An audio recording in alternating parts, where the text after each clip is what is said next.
Wealth advisor with Payne Capital Management. As you see, both are here at Post 9. It's nice to have both of you back. Court, so what do you make of this market? I think its hallmark will go down to be, the bull market anyway, one of resiliency.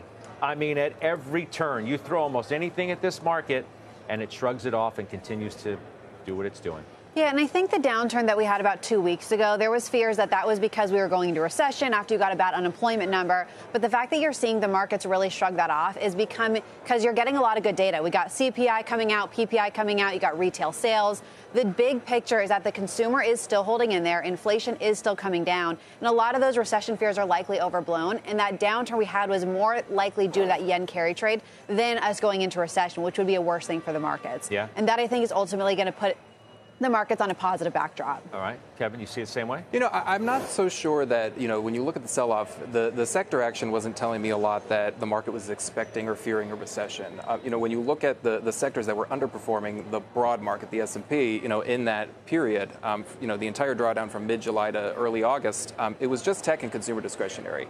Both of those driven by a lot of mega cap weakness, which actually preceded the peak in the market and that kind of waterfall move down.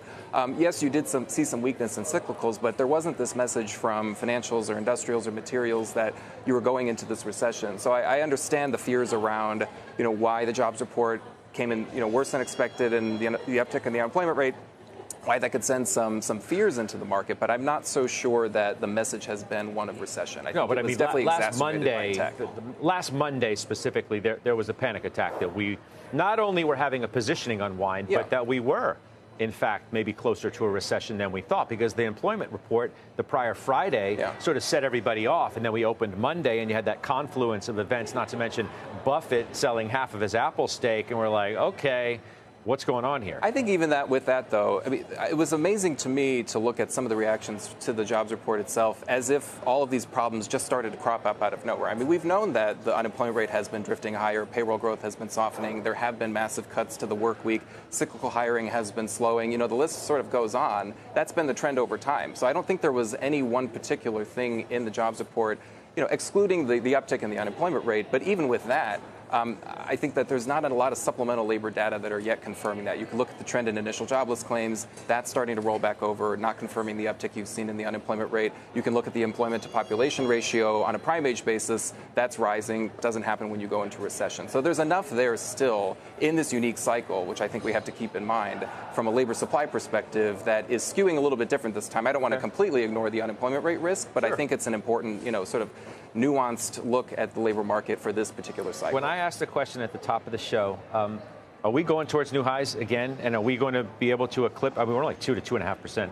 Yeah, I think away from that. Yeah, especially when you look at what's been leading us off of this low. It's been tech and consumer discretionary, which is not surprising given they were sort of at the epicenter of that selling pressure. But if you get more of these clusters of days where advancers relative to decliners, are really strong, kind of in that 6 to 7, 6 to 7 advancers relative to decliners range, I think it's plausible to see that. The key, in my opinion, when you get to that next all-time high, whether it's a week from now, a month from now, is what the breadth picture looks like under the surface. And so far this year, I think one of the strongest aspects of this market has been the fact that when you look at the percentage of companies in the S&P above their 200-day moving average, you've kind of hung in at the 60 to 80% range, 60 as a solid floor, 80%, 85% as a ceiling. And I think as long as you can keep that, you probably keep everything intact, especially because you now have the added benefit of inflation not only rolling over again, but inflation surprises being much more tame and much more muted. That tends to be a really positive backdrop for the equity market. So, Court, you would agree then with J.P. Morgan and sounds like Kevin Gordon, the bullish narrative remains intact. That was the headline of one of their notes today, and they do talk about rate cuts being a welcome sign. Some people suggest, sell the first rate cut, and I think they're implying that, they're cutting because the economy's softening, whereas others would counter with, no, they're cutting because they're just too restrictive and things are working in their favor, so they can and should. Yeah, and I would agree with the latter there. I think you're really seeing the idea that rates are coming down is more so because inflation's coming down as opposed to the economy being in a bad position. They need to prop it up. That would change the picture if that happens. That's, again, I think what people started to question about 2 weeks ago, but we really haven't seen that be the case.